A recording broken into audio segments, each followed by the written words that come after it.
च्या बाहेर जगण्यास भाग पाडणाऱ्या या समाजाला एका युग पुरुषाने मनुस्मृती नावाची सर्वात मोठी विकलांग घटना जाणून संविधान नावाची दुसरी घटना चित्रात असताना एकाच हयातीमध्ये एक घटना जाणून जगाला उदाहरणारी दुसरी घटना निर्माण करण्याचे कार्य इतिहासात पहिल्यांदा केलं गेलं आणि हे कार्य करणारे म्हणजेच महामानव डॉक्टर बाबासाहेब आंबेडकर, त्याचबरोबर महात्मा ज्योतिबा फुले.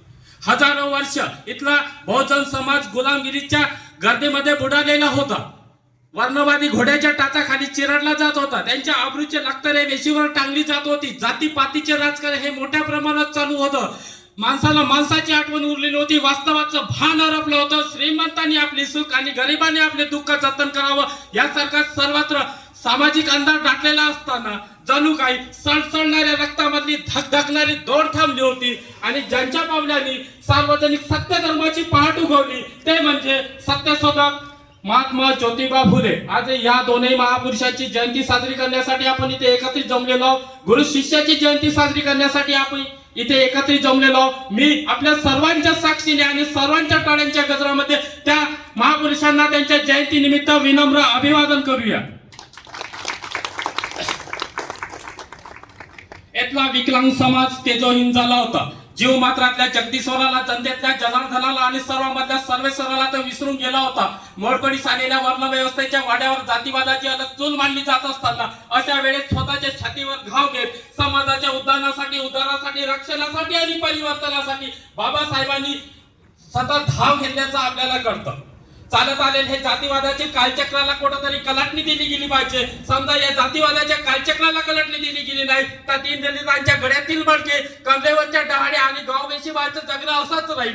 वेदाच्या नरकात खितपत पडलेल्या कित्येक मुलीच्या केसोपणे असंच गळ्यात राहील. आत्महत्येच्या नरकामध्ये कित्येक मुलींचा आपल्या आयुष्याचा जोहार हा करावाच लागेल. श्रमिकांना भुक्या कंगालावून भीक मागावी लागेल तर कामगारांना मुनिमा पुढे झुकून त्यांच्या चापकाचा माल सहन करावाच लागेल. हे आणि हे असंच चालू राहिला तर माणूस हा माणसाच्या मूळ अस्मितेपासून दूर फेकलाच आहे. हे घडू नये म्हणून या कालचक्राला कलाटणी देण्याचे कार्य बाबासाहेबांनी आपल्या उभ्या आयुष्यामध्ये केल्याचं आपल्याला इतिहासामधून कळतो.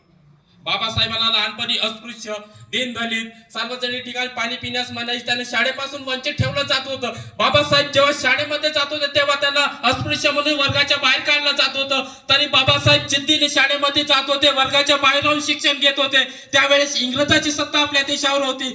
त्यावेळेस वर्गावर इंग्रज अधिकारी शाळेच्या इन्फेक्शनसाठी आले होते. इन्फेक्शन साठी आल्यानंतर वर्गात बसलेल्या सर्व सवर्णाच्या मुलांना ते प्रश्न विचारत होते, परंतु अधिकाऱ्याने विचारलेल्या एकही प्रश्नाचं उत्तर त्या मुलांना येत नव्हतं. मात्र वर्गाच्या बाहेर बसलेल्या बाबासाहेबांना प्रत्येक प्रश्नाचं उत्तर हा सटीकपणे येत होतं. अधिकाऱ्यांच्या प्रश्नाची सनपत्ती चालू होती, मात्र वर्गात बसलेल्या एकही मुलांना त्या प्रश्नाचे उत्तर येत नसल्यामुळे त्या वर्ग शिक्षकाची अक्षरशः ताळामाळ उडत होती. मात्र वर्गाच्या बाहेर बसणाऱ्या बाबासाहेब प्रत्येक प्रश्नाचं उत्तर हे नीटनेटके देत होते. त्याच्यामुळे इंग्रज अधिकारी लक्ष बाबासाहेबांकडे केंद्रित झाले. जेव्हा बाबासाहेबांकडे लक्ष केंद्रित झाले तेव्हा बाबासाहेबांना अधिकाऱ्यांनी आपल्या जवळ बोलवलं आणि विचारलं की तुम्ही प्रत्येक प्रश्नाचं उत्तर हा सटीकपणे देता, तरी पण वर्गाच्या बाहेर का बसलात?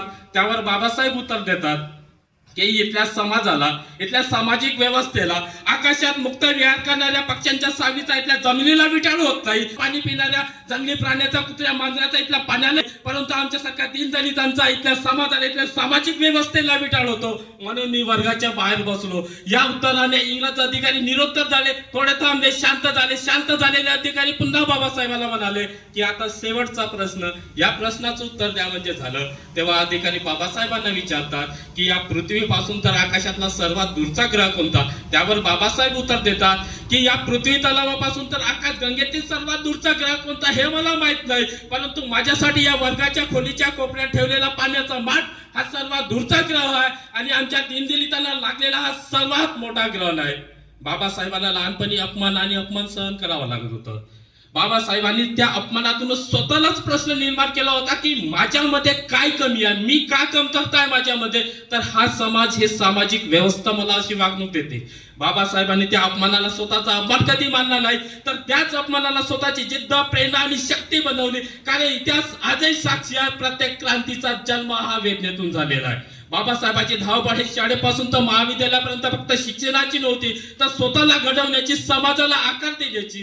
कारण बाबासाहेबांना माहित होतं व्यक्ती शिकला तर घडेल, समाज सुधारेल, समाज सुधारला तर देश प्रगतीपथावर जाईल. म्हणून शिक्षणासाठी अपमानासाठी संघर्षासाठी झुंज आणि झुंजासाठी अथक परिश्रम हे बाबासाहेबांच्या यशाचे मूळ कारण होते.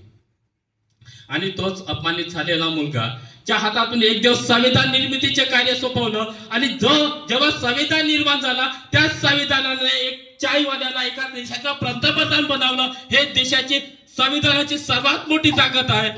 दिल्लीच्या तख्तालाही खाली केसता येईल अशी आम नागरिकांना ताकद देणारे म्हणजे संविधान. आणि याच संविधानाचे निर्माते म्हणजे डॉक्टर भीमराव रामजी आंबेडकर.